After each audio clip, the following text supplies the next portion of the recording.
So welcome to the Canadian Centre for the Study of Co-operatives, Co-ops in a Time of Crisis Conversations series. My name is Jen Budney, and I am a professional research associate with the Centre, and I am delighted to have on the other end of this Zoom call with me today, Susan Henry, who is the Manager of Community Investments for Alterna Credit Union in Ontario.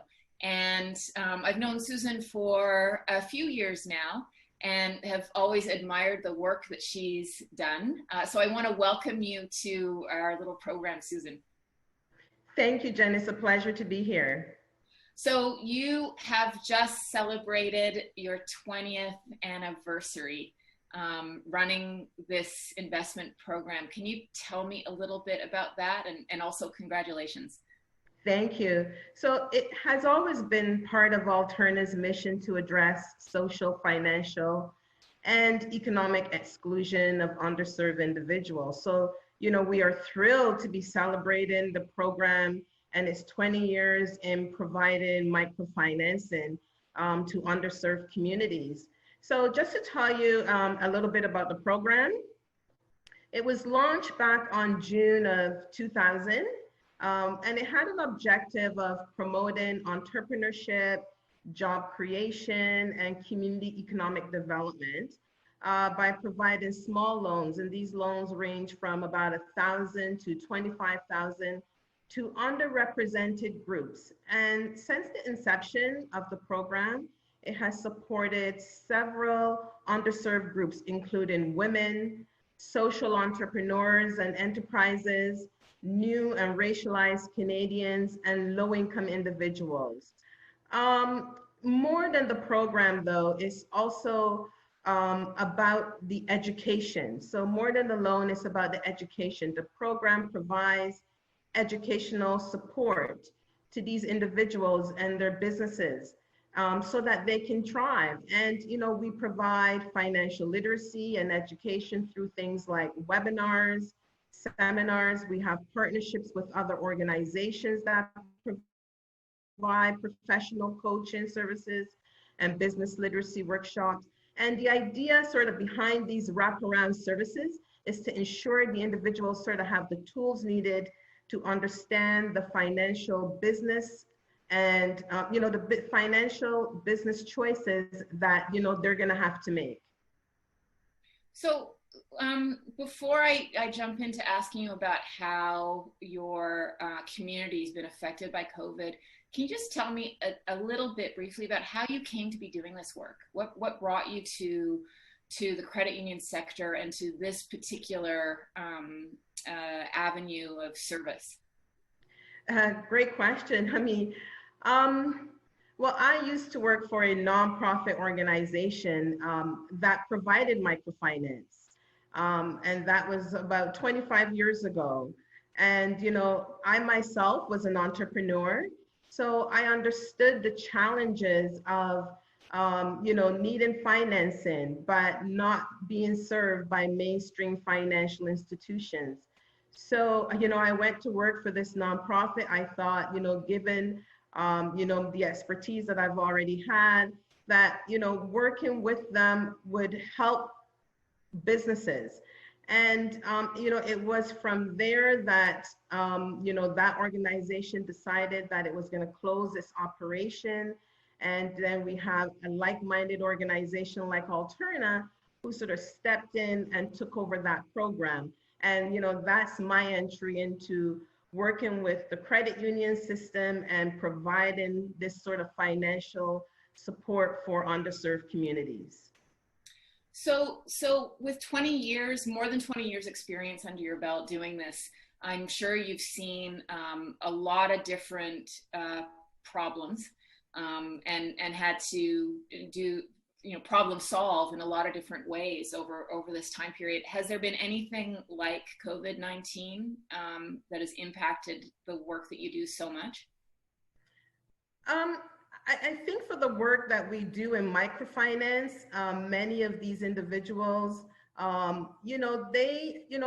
they are resilient individuals. And so COVID is one aspect that, they're dealing with. So I think I have the expertise. We've seen this, whenever there's an economic downturn, microfinance tends to rise. So we can go back to 2008, during that period when it was an economic downturn, and microfinance was again on the rise. And it was really about helping those individuals through that time and things that we do today. So for example, the program that we run is developed through partnerships and collaborations, and that's part of the strength of the program.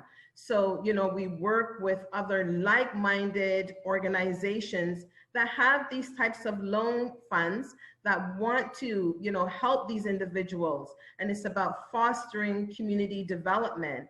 So, we are used to working in this environment, working with these individuals, and I often say, our partnership in the communities is as strong as that network that we've built over the years. And these partners that we work with in our ecosystem, they have the specific strength that we need to work with, because it's really about the objectives they're trying to achieve. And those objectives are important to us as a credit union. And I think, together, when those organizations and an organization like Alterna pool their resources strategically together, particularly in these diverse communities, it's a benefit. It's a win-win for all. So can you give me just briefly a little example of what one of these partnerships might look like? Sure. So, we have several partners under our community microfinance program. And like I said, it's about this alignment that we're doing the same type of work. So you might have a loan fund that may be working with a specific community. And, their expertise may not be in lending. And that's really the expertise of, the financial institutions. Their expertise is in working through community, working with the community leaders. And so when we come together to work with them, we are providing them the experience that we have in lending, and also the services that we can offer to the individuals that they may be serving. Because like I said, it's more than just a loan.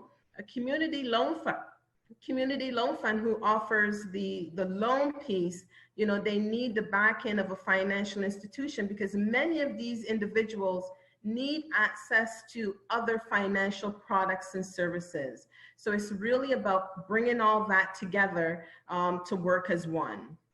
Okay, so what has been the impact of COVID-19 on the individuals and communities that you are lending to right now? What's been the impact? Yeah, so the impact, we have our community impact department, and within that department, we have two programs. We have our community financial resilience program, which supports the nonprofit and charitable sector. And we have our community microfinance program that I just spoke about. And, both of these programs sort of work in a collaborative manner with other organizations. But during the impact, it really felt like we were working in overdrive to find financial solutions to help those organizations who didn't fit into the government criteria for funding. So there were many organizations and micro enterprises who simply did not qualify for some of the government economic stimulus packages. So we sort of do what we do best, and that is try to build partnerships. So I'm sort of pleased to announce that we partnered with the Counseling Foundation of Canada and the Be Light Foundation to launch the collaborative not-for-profit loan fund.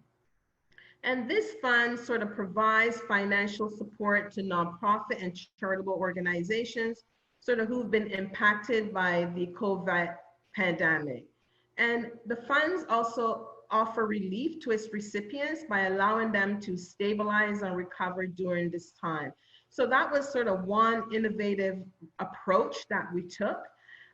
In terms of our microfinance program, we are continuously sort of reaching out to check in with them to make sure that they're okay. So you've had a lot of phone calls and Zoom calls, obviously, and webinars over this time. How you've talked about your clients' resilience in general. What are some of the solutions they're finding?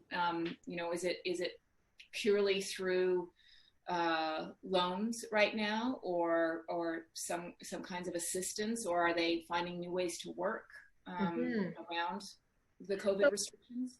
Yeah, so I think first it starts internally. So I have to say that, when the province first declared like a state of emergency back on March 15th, it started at the top. So our CEO and our executive team, they sort of went to work to make sure employees and members were taken care of.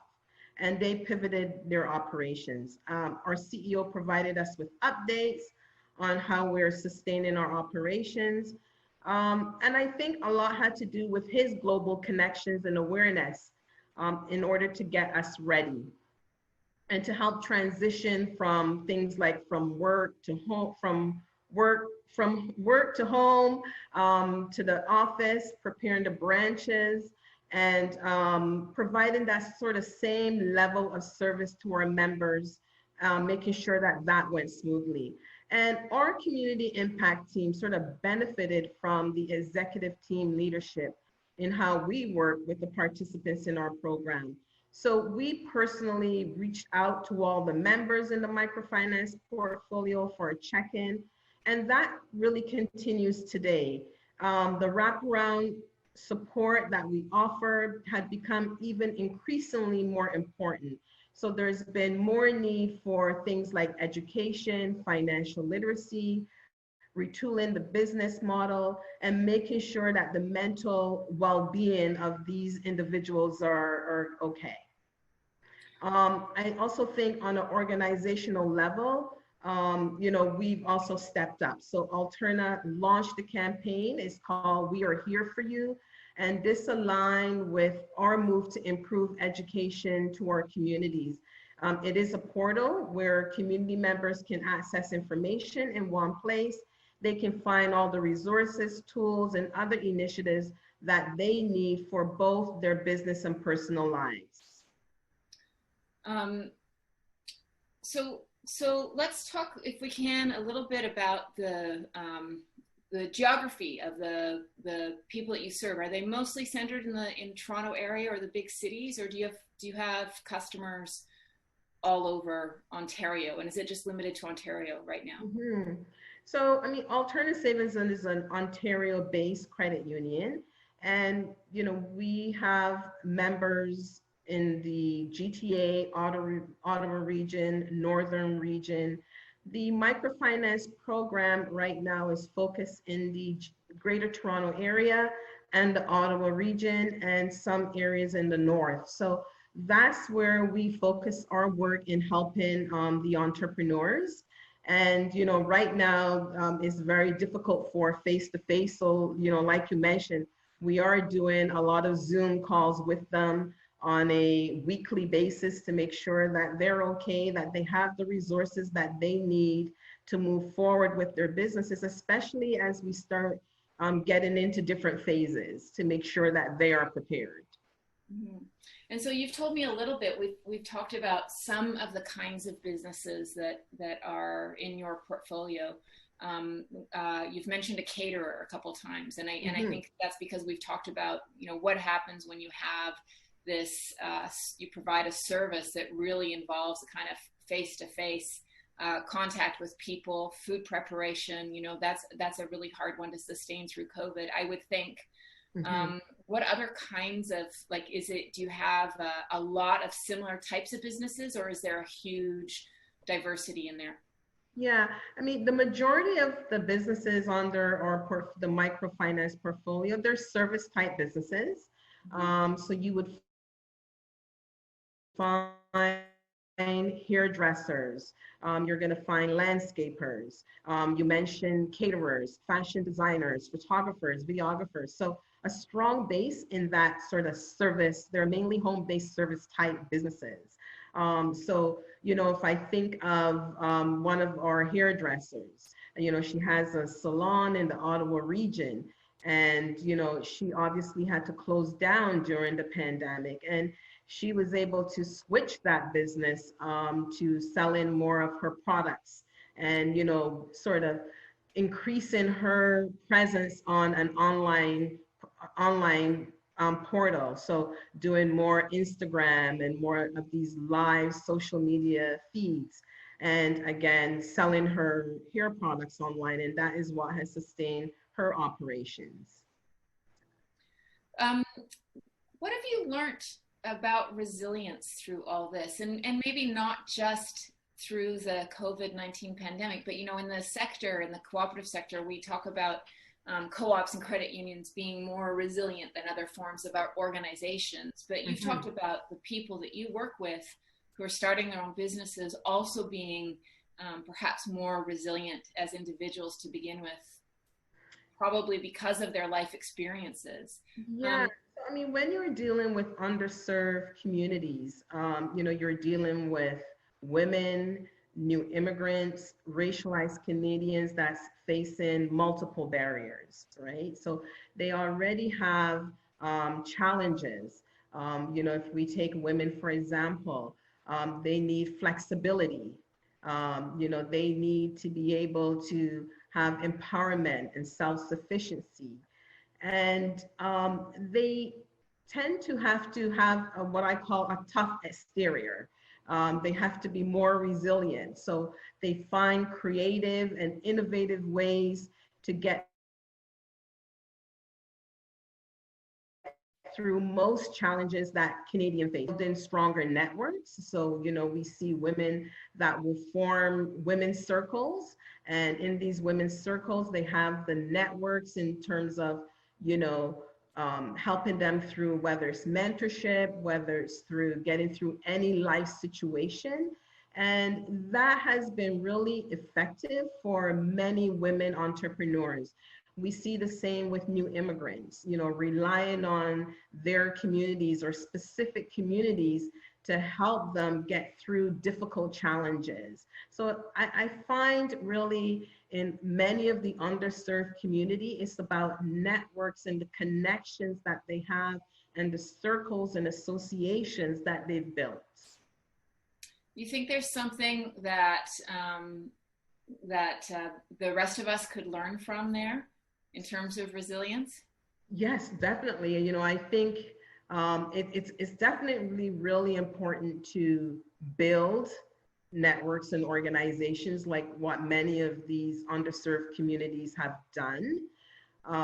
You know, many of these communities, they have this mentality of not giving up, right? They will tell you, oh, it's not that tough. It's tougher elsewhere.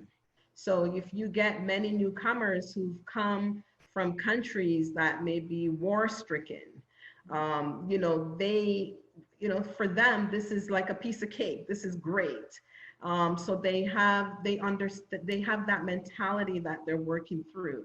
So sometimes I think for us, you know, we sometimes need to think, you know, it's worse elsewhere. We kind of have it good. How can we make this work? Sort of bring more of that more positive mentality attitude and, you know, and work through that.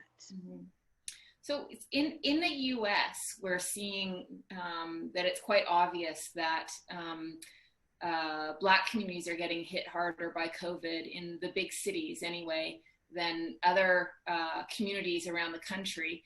And that has to do perhaps with lots of things, but like proximity to pollution, the quality of the air, general kind of household income or crowding of housing, things like that, related to the you know, historic institutional racism in the US. Mm-hmm. I haven't seen a lot of data on what's happening in Canada, in our biggest cities, in terms of that demographic impact of COVID-19. From your own observations, Do you know of there being different impacts of COVID in places like Toronto and Ottawa that are being relatively hard hit compared to other places in Canada? I think data is important because data can tell stories, right? It's very difficult to know where you're at any given position without data. I mean, I know some groups right now who are doing, looking to do some research on female Black entrepreneurs, for example. That's some research that we are supporting because it's important, because we all have different sort of lived experiences, and we need the data to help bring that out. And so I probably would say, similar to the US, we would probably have some urban areas and some low-income areas that might be hard hit with COVID. If you maybe look at it by postal codes, you might be able to see that data, even though it's not truly out there. But I think the postal codes for more low-income neighborhoods would show, that COVID may be harder hit there, especially those where you have the food deserts, right? Those are places you want to look into. Mm-hmm. So you would say then, and I know obviously we don't have the data to say definitively, but looking at the communities you're serving, you're seeing that if they are being in any way harder hit by COVID, that somehow there's a resilience there. Are you feeling quite optimistic about how things will work out for the entrepreneurs that you're serving? What are your thoughts about how this might unroll, and what you're going to have to do in your work, perhaps, to continue to meet their needs over the next year or so, however long we have to go through this? Mm-hmm. So I think from our perspective, we are working through advocating, being a voice. We are grateful to our federal government for providing the support that they have provided to date to help entrepreneurs and Canadians in general. But many of the entrepreneurs in our portfolio, they still face challenges. So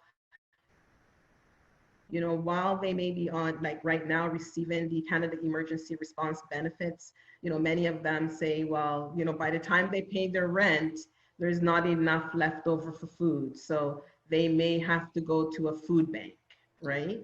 So there's those challenges. But as an institution, what we're doing is, again, around education, providing the education that they're going to need to move forward, to retool their business. So, partnering with any organization other organizations that, can help with this, that we have that similar alignment with, whether it's around their mental health. So right now, we host podcasts in partnership with #RealTalk around mental health, trying to give them as much information as necessary to get them up and going as we move through the other phases.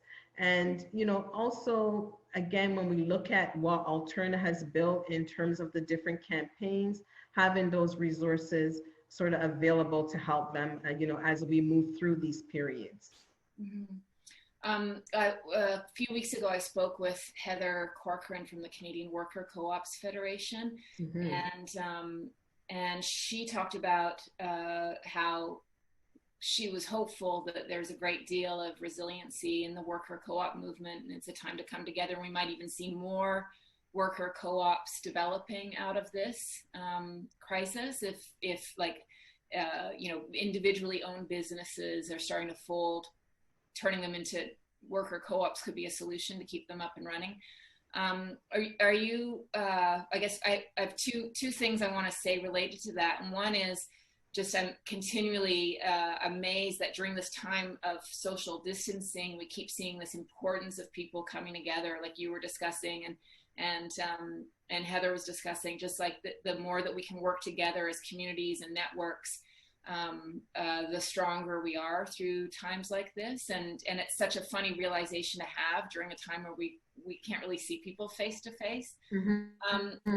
But I'm also wondering if you're seeing new applications to your program, if that's something you've got happening right now as people are trying to find solutions for themselves if they've been laid off from their jobs in larger companies and things like that. Are you seeing more applications? I think it's more, I don't think we're seeing more applications at the moment. And I think because, we're not fully out of the woods, we're still in a lockdown period to some degree, even though we're moving through the phases. So, our support has been on the existing membership to make sure that they're okay, that their business can survive. And that is taken, that, like I said, that's working with other organizations, like even government, looking at those who might have a brick and mortar location. How can they go digital? What does that digital online platform look like for them? So working through that.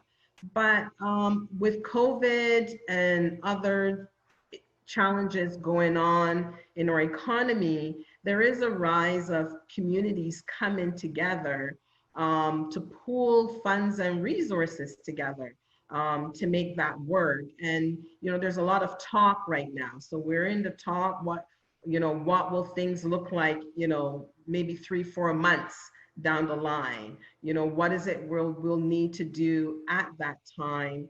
To help more entrepreneurs, especially if layoffs become inevitable. I guess there's still a lot of unknowns here then, hey? Yeah, I think we are still in the unknown, right? Because we don't know what the next 3-4 months will bring. And so, at this time, it's like I said, it's about making sure those who are in business that they will be able to stay in. And that in itself is a lot of support that they need to do that. So, again, providing the literacy that they need and going through things like, one of the lessons learned for me here was businesses, whether they're nonprofit or whether they're micro businesses, in building up their financial reserves. What would happen if the government, did not provide, the government or financial institutions did not provide financial support or loan deferrals? We would be in a really bad state. So I think, we have to be prepared to help these individuals and the businesses and the organizations think about building up personal and business savings. I think it is going to be so crucial as we move forward because, we don't want to be caught with our pants down. We need to have reserves that can get us through some of the rough times. And that is sometimes something we see in what is called loan circles. So loan circles tend to come together and pool resources, so they can weather some of, these storms. And are there a lot of these loan circles in the areas that you serve? Well, so we have a partnership with an organization, Payroll, and they work out of Thunder Bay and they're in the Ottawa region, and they have loan circles. And in those loan circles, they provide financing, but the loan circles is also putting away emergency dollars for when they're going to need it the most. That is great to know about. Now, you do this in Ontario. Van City, I know, has a similar program in BC. What's your knowledge of microfinancing across Canada? Is it primarily in Ontario and BC? How does it work? I'm actually not familiar with it. Yeah, I mean, microfinancing the landscape is still very small. It is in BC, it's in Ontario. You have it in Winnipeg. So there's some credit unions that have programs. It's predominantly in the credit union system. You normally don't find larger financial institutions in microfinance. for many reasons. Many of them think the loans are small, the transaction cost is high, but we look at microfinance differently. So it's all about the impact that it's having to the individuals, their household, and their communities. We don't just have stories. We work with academic institutions to evaluate the program, and we evaluate it on what we call the micro or individual level and on the macro or societal level. So on the individual level, we want to be able to see the type of program, the type of impact that the program is having on the individuals that we're serving. So we want to look at the socioeconomic metrics to see, are we helping to increase income, increase assets, and overall self-sufficiency. And the last survey that we did in 2019, we had 83% of the individuals state that their socioeconomic status improved. And really what that means overall, that they have household stability, which means now that they have access to food, education, asset building, and future savings. But also on the macro or societal level, we also see gains there. We see job creation, and we see individuals who are maybe on a government assistance program no longer on those programs. And again, that study we conducted showed that 1/3 of all micro entrepreneurs hired staff, and that's really impactful for such small businesses. But we also saw that 75% of the individuals who might have been on some government assistance program like Ontario Works, so 75% are no longer on those types of assistance. And that really, in turn, becomes great savings for our government. Those are amazing statistics. I am so grateful that credit unions are doing this work because it makes such a huge difference. My understanding of how microfinancing has worked internationally is that it also was achieving a lot until actually the banks moved into the territory and started to try to make a profit off of microloans, and that kind of led to a lot of bad loans and problems for people in poor communities internationally. So it seems to me that having these programs in the hands of credit unions is the best policy. This is a really good thing for the communities, that it's credit unions handling these programs. Definitely. I always say this is part of what we call the good in banking. So, this is about people over profits. But, it's really taking these individuals and building them up over time. And that's really when you get what we call a win-win situation again. Because if you provide access to the loan, access to financial education, and you include the wraparound supports, these individuals, start to become successful. And, that is what we want to see in our society and our economy, because then they're contributing on many different levels. They contribute back to the financial institution, the credit union, by now being able to take other products and services. They're now becoming things like homeowners, right? They're building savings, they're building investments portfolio. So overall, it's like what I said, a win-win for both. So just to finish up, I can't help but think that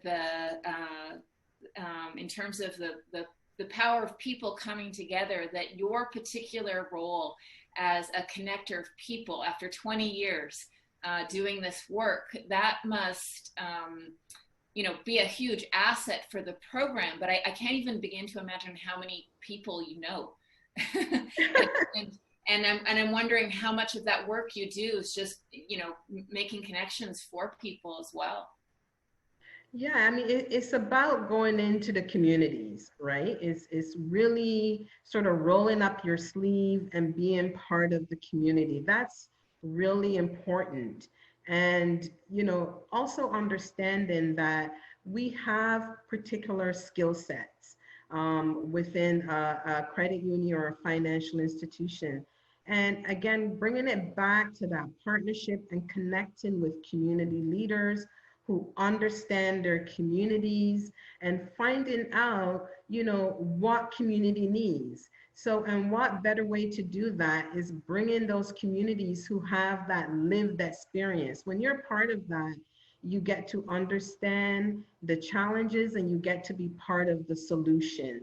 And I think that's really what matters most in making all this connection work. Mm-hmm. And so just to underscore, you have a very small team doing this at Alterna, right?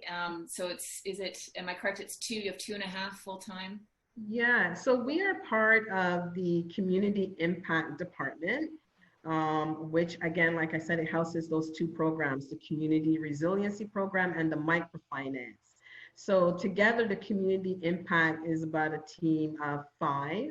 And we have the microfinance, which is myself, account manager who does all the underwriting of the loans, and the community associate, which spends part of her time in the microfinance and part on the community resilience program side.